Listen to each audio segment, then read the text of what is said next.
Assalamualaikum Pak Joko. Waalaikumsalam, Bapak Swidi, Bapak pengawas. Saya lagi.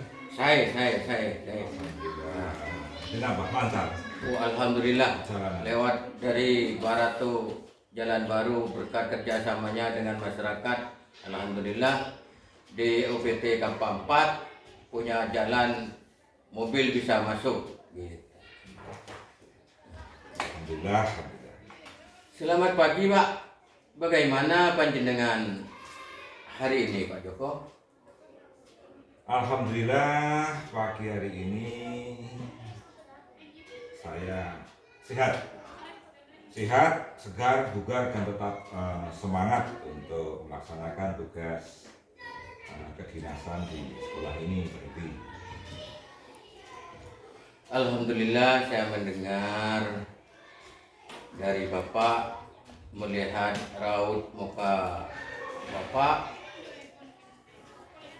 senang saya merasakan, sangat senang dan gembira atas kedatangan kami selaku pengawas di Kecamatan Beger, khususnya datang ke Kampak 4 yaitu untuk melaksanakan puting selaku sekolah PSP.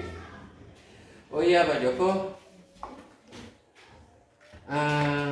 saya punya tugas dari Bapak Fasilitator, yaitu untuk memantau di sekolah ini dengan adanya PSP ini, apakah keunggulan dan potensi sekolah UPTSD Kampak 4, keunggulan dan potensinya di lembaga ini. Baiklah, pengawas, mengenai keunggulan serta potensi di SD Kampak 4 ini. SD Kampak 4 ini secara karakter geografis memang berada di pelosok, berada di daerah lereng bukit. Di sini mayoritas wali muridnya bekerja sebagai petani dan juga peternak. Itu bagi kami itu merupakan potensi yang luar biasa, dan itu menjadi modal bagi kami agar anak didik kami di SD Kampak 4 ini bisa lebih akrab dengan lingkungannya, bisa lebih dekat dengan tempat dia dilahirkan, sehingga tidak tercabut dari aslinya anak-anak. Jadi anak tidak asing dengan lingkungannya. Kemudian potensinya, guru-guru kami semuanya masih muda-muda, semuanya bersemangat untuk memajukan sekolah ini, siap untuk belajar, siap untuk maju, siap untuk berubah sesuai dengan pembelajaran paradigma baru di kurikulum Merdeka. Intinya seperti itu keunggulan dari SD Kampak 4. Di samping itu tadi sudah disebutkan oleh Bapak Pengawas. Pak Pengawas sudah tahu sendiri bahwa partisipasi masyarakat untuk mendukung program sekolah itu sangat luar biasa, sangat hebat. Siang malam bekerja bergotong royong untuk membuat jalan, sehingga akses jalan ke SD Kampak 4 yang selama ini tidak bisa dilalui kendaraan roda 4, alhamdulillah sekarang sudah bisa dilalui roda 4. Itu awas. Baik sekali, luar biasa Pak Joko. Kami mendengarnya atas kerjasamanya Bapak dengan guru, komite dan masyarakat di sini. Itu saya sangat senang sekali mendengarnya Pak Joko. Selanjutnya, apa tantangan di UPT SD Kampak 4 dalam memajukan lembaga ini Pak? Dari sisi tantangan yang saya hadapi itu sekarang itu muridnya terlalu sedikit. Karena apa? Dengan murid yang sedikit itu semangat kami itu tertantang bagaimana supaya murid jadi banyak. Tantangannya apa? Karena SD Kampa 4 itu di sekelilingnya ada beberapa lembaga pendidikan swasta yang juga membuka pembelajaran di waktu pagi, misalnya dari madrasah ataupun dari sekolah dasar Islam. Itu merupakan tantangan bagi kami. Itu yang memicu kami. Tantangan ini perlu dijawab dengan apa ya? Dengan prestasi kerja, dijawab dengan prestasi dari sisi murid, baik itu secara akademis maupun penguatan karakter. Jadi meskipun kami sekolahnya kecil, tetapi kami punya tantangan yang harus dijawab, sehingga nanti masyarakat akan menilai, sehingga sekolah kami SD Kampa 4 bisa dipercaya oleh masyarakat. Sisi lain kami juga punya keunggulan. Kira-kira seperti itu tantangannya. Oh iya Pak Joko, ya saya sudah tahu mulai dulu, karena saya di Kecamatan Geger sudah 40 tahun dan muridnya memang sedikit. Tapi dengan adanya sampean di Kampa 4 kan sudah banyak perubahan ini. Bekas kerja kerasnya Pak Joko ke dinas, apa bantuan baik perpustakaan apa sudah ada di situ, lembaga Kampa 4. Cuman saya ke Kampa 4 tuh di kegiatan lomba-lomba tuh cuman dapat harapan terus. Kapan masuk ke 23? 1, 2, 3 tuh Pak di harapan, O2SN di harapan terus. Itu masa gak bisa Pak Joko ke bisa meraih juara 1, 2, 3 Pak, cuman di harapan terus gitu Pak Joko. Nah itu juga tantangan bagi kami, karena dulu terus terang kan komposisi gurunya SD Kampa 4 itu tidak ada yang ASN. Selama ini tidak ada yang ASN, tidak ada P3K, semuanya guru subkuan, bahkan ada yang masih kuliah. Sehingga kadang-kadang kalau ada tugas kuliah ya izin pamit, tidak bisa mengikuti pembelajaran. Intinya apa? Yang penting lembaga ini tetap jalan, targetnya seperti itu, kondusif, tidak ada masalah, kompak di dalam. Dan alhamdulillah ini dengan bertambahnya 3 ASN dari teman-teman P3K, nah ini ada secerca harapan bahwa insya Allah sedikit demi sedikit yang selama ini hanya nyodok di harapan, mudah-mudahan untuk 2-3 tahun ke depan Kampa 4 bisa diperhitungkan oleh lembaga-lembaga yang lain. Semuanya perlu waktu, semuanya perlu proses. Yang penting saat ini anak-anak tidak terlantar, anak-anak tetap mengalami prosesnya ya, proses pembelajaran. Bukan masalah ini jadi juara, tetapi apa? Penguatan karakternya lemah. Pinter saja tidak cukup, prestasi saja dengan diumumkan dapat sekedar misalnya piagam, sertifikat juara 1, 2, 3 misalnya, tetapi kalau tidak diimbangi dengan karakter, itu rasanya untuk masa depan anak itu bekalnya kurang cukup. Seperti itu. Jadi target kita jangka panjang untuk 10-15 tahun ke depan. Karena tantangan yang dihadapi, terutama penguatan karakter, itu justru penentunya di situ. Nah, gitu kira-kira kan Pak Pengawas. Oh iya.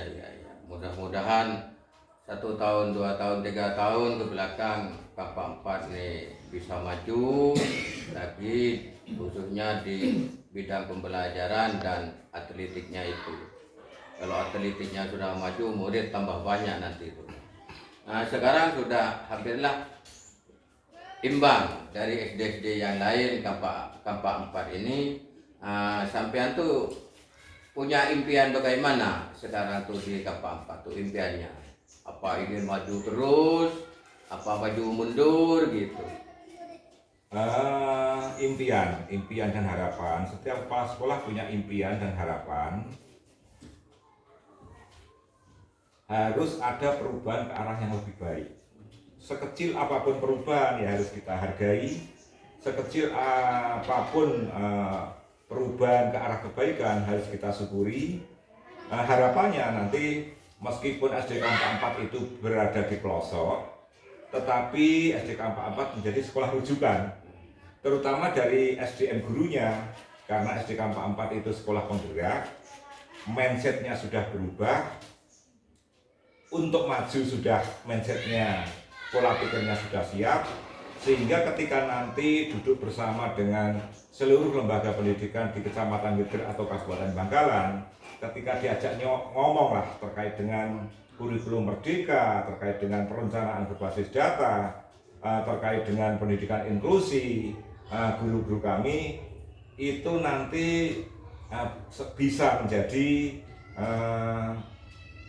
guru yang bisa mengimbaskan kepada guru-guru yang lain. Guru kami tidak diremehkan, guru kami tidak dianggap sebelah mata oleh sekolah-sekolah lain. Sehingga dengan potensi guru yang bagus, otomatis dampaknya kepada proses pembelajaran siswanya.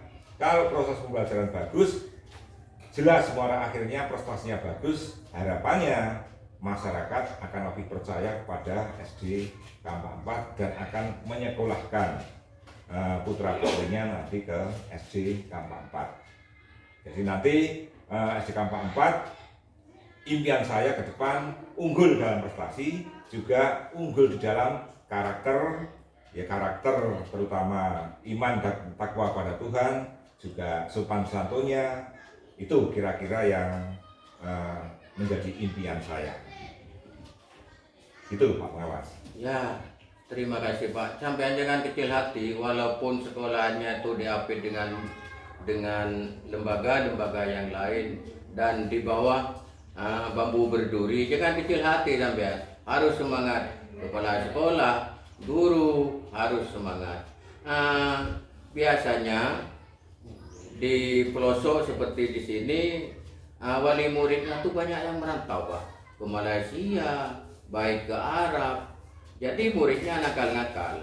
Jadi bagaimana sampean untuk mengatasi murid-murid yang nakal, yang ditinggal orang tuanya, dititipkan ke mbahnya? Soalnya itu murid itu sangat nakal Pak, bukan hanya nakal, sangat nakal karena dengan mbahnya itu dimanja Pak. Untuk mengatasi seperti itu bagaimana teman-teman guru-guru di sini? Terkait dengan itu memang benar. Mayoritas orang tuanya, wali muridnya itu mereka bekerja di luar negeri, di Malaysia, di Arab dan sebagainya, kemudian dititipkan kepada mbahnya. Bagi kami itu cara menyikapi Pak Pengawas. Bagi kami tidak ada murid yang nakal, tidak ada murid yang nakal banget. Ketika kita sudah menyikapi seperti itu, yang dianggap nakal itu sebenarnya murid itu punya potensi, punya kemampuan, cumanya belum diarahkan kepada guru kami. Justru anak yang dianggap stigma nakal itu sebenarnya itu hanya kurang perhatian, kurang kasih sayang di rumahnya, sehingga di sekolah itu tugas guru mengenal betul latar belakang anak, kenapa anak kok dianggap nakal, penyebabnya apa, itu dicari dulu penyebabnya, kemudian kita melakukan semacam tindakan supaya anak-anak itu mendapat perhatian yang penuh dari guru-gurunya, sehingga apa yang dikatakan nakal, potensi kekuatannya itu bisa diarahkan kepada hal-hal yang baik. Oh, ini bakatnya ternyata di olahraga. Oh, ini bakatnya ternyata di seni, nyanyi, gambar, atau ini bakat jadi pimpinan. Kita beri kepercayaan anak itu supaya anak itu merasa dihargai, sehingga potensinya itu makin lama makin bertambah, dan itu kata-kata nakal dalam tanda kutip tadi itu akan hilang sendirinya dan berbalik menjadi kekuatan untuk motivasi bagi anak untuk terus belajar. Jadi itu cara kami, tidak ada anak yang nakal, semua anak itu luar biasa, itulah anak. Itulah anak, dunia anak ya seperti itu ya, kadang manjat pohon Pak, kadang lari-lari, kadang lompat-lompat, ya kadang seperti itu, mainan pintu, ya cuma kita arahkan ya supaya anak-anak tetap hati-hati. Kira-kira seperti itu Pak Pengawas. Berarti disesuaikan dengan karakternya anak itu. Iya, karena begini Pak Pengawas, alhamdulillah teman-teman sudah dapat ilmu tentang pembelajaran diferensial, juga barusan mendapat ilmu tentang pendidikan inklusi, bagaimana kita harus memperlakukan anak yang secara kodrat itu sudah mempunyai bakat sendiri-sendiri, sudah punya potensi pembawaan sendiri-sendiri. Dan tugas kita sebagai guru untuk membimbingnya. Kita membimbing, kita mendidik, kita dampingi anak-anak supaya anak-anak bisa tumbuh maksimal bakatnya sehingga menjadi nanti manusia yang bahagia, manusia yang punya prestasi berguna bagi agama, masyarakat, bangsa, dan negara. Amin, amin kalau gitu. Selanjutnya, Pak Joko, dengan adanya bantuan dari pusat tentang pembelajaran kurikulum merdeka, ini sudah dikerjakan berjalan sesuai juknis dan sesuai RKKS SPJ-nya itu. Dan ada sangkut pautnya dengan report pendidikan. Bagaimana untuk mengelolanya itu? Begini, Mbak, alhamdulillah SD Kampak 4 itu selama kami di Kampak 4 sudah banyak dibantu oleh pemerintah, baik berupa itu ruang perpustakaan, kemudian ada rumah dinas guru. Kami juga dapat bantuan 15 unit Chromebook, kami juga dapat bantuan yang lain peralatan IT, ada LCD proyektor, kemudian ada sound dan sebagainya. Itu sudah kami manfaatkan.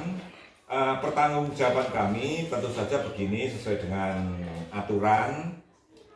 Kalau kami terkait dengan anggaran, kami sudah berembuk secara terbuka kepada guru. Saya mulai dengan menganalisa dari raport pendidikan SD Kampak 4 itu mana yang harus perlu dibenahi, dan alhamdulillah sudah kami bedah bersama dengan teman-teman guru, terutama dari sisi numerasi dan kedua dari sisi karakter.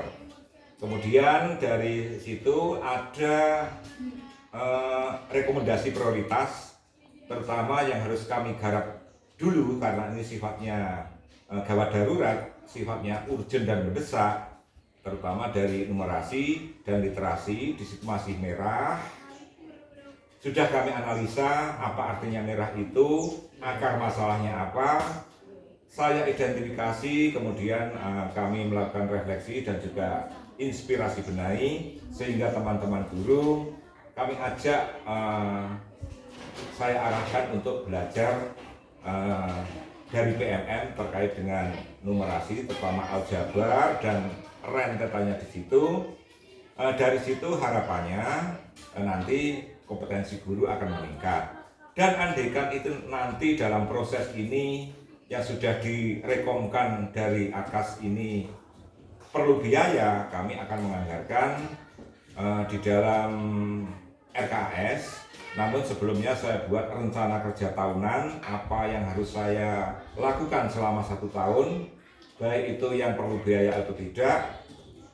Kemudian yang perlu biaya nanti akan saya programkan di dalam AKAS melalui RKS, kemudian di AKAS sekaligus pertanggungjawabannya. Alhamdulillah SD kami sudah melangkah untuk ke AKAS yang terbaru. Kapan hari sudah dapat sosialisasi, yaitu melalui AKAS 4.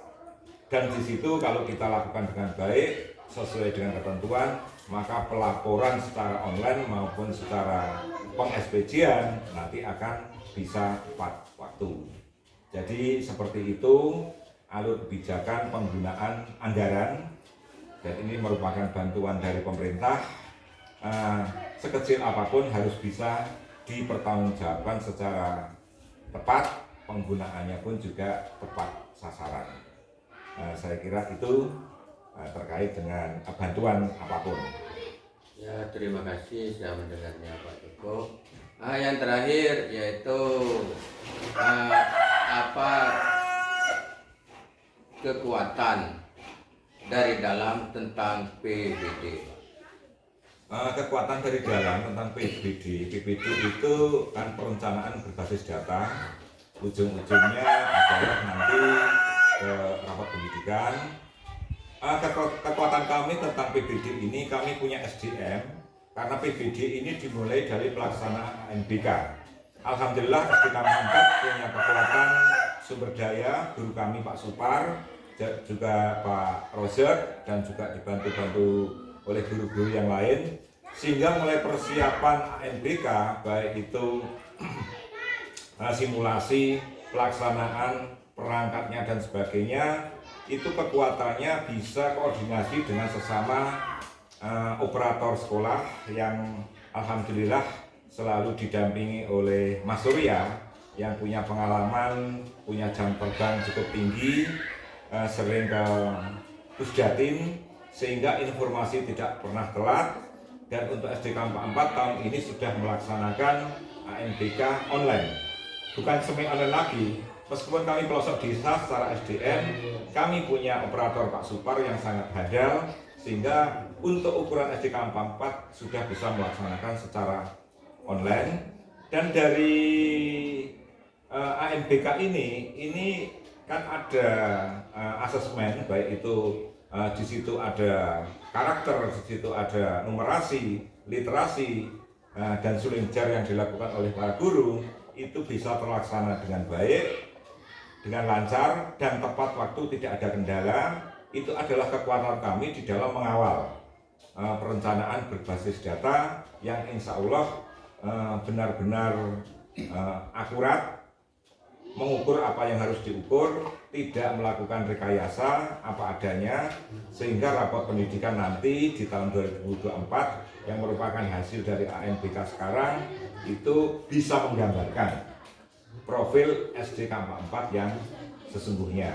Sehingga ketika ada permasalahan di situ, ada hal-hal yang kurang yang harus dibenahi di dalam rapat pendidikan yang direkomendasikan, ibaratnya itu penyakit, kami bisa memberikan obat yang tepat, obat yang pas sesuai dengan dosisnya, sehingga yang menjadi akar permasalahan dari kekurangan di SD Kampung 4 sedikit demi sedikit itu bisa terobati, sehingga nanti pembelajaran di SD Kampung 4, manajemen di Kampung 4 tentang gurunya, siswanya akan berjalan sesuai dengan real yang semestinya, seperti itu.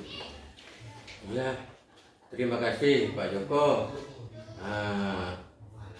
atas, kalau dulu kan wawancara, sekarang dikasih syuting gitu di kurikulum Merdeka. Alhamdulillah saya di Kampung 4 diterima dengan lapang dada, tangan terbuka. Itu alhamdulillah. Mudah-mudahan OPT SD Kampung 4 tetap dilindungi oleh Allah, guru-gurunya diberi rezeki yang banyak dan halal, dan segala amal ibadahnya dilipat gandakan oleh Allah. Amin, amin, amin, ya rabbal alamin. Terima kasih Pak Joko. Terima kasih. Sekaligus kami mohon maaf Pak, hanya seperti ini Pak. Keadaannya hanya, namanya ini mendadak seperti ini, ya ini aslinya hanya menemui ini pisang goreng atau buduk, kopi. Dan mohon doanya pada Pak Hiti, Pak Pengawas, mudah teman-teman guru yang nanti akan mengikuti ujian P3K semuanya diberikan kelancaran, sehingga nanti statusnya bisa menjadi lebih jelas, lebih pasti, dan lebih semangat untuk mengabdi di SD Kampung 4. Siap. Mudah-mudahan lulus semua, khususnya putusan dari Kecamatan Geger, gitu Pak. Terima kasih. Assalamualaikum warahmatullahi wabarakatuh. Waalaikumsalam warahmatullahi wabarakatuh. Ini rencana masih kemana?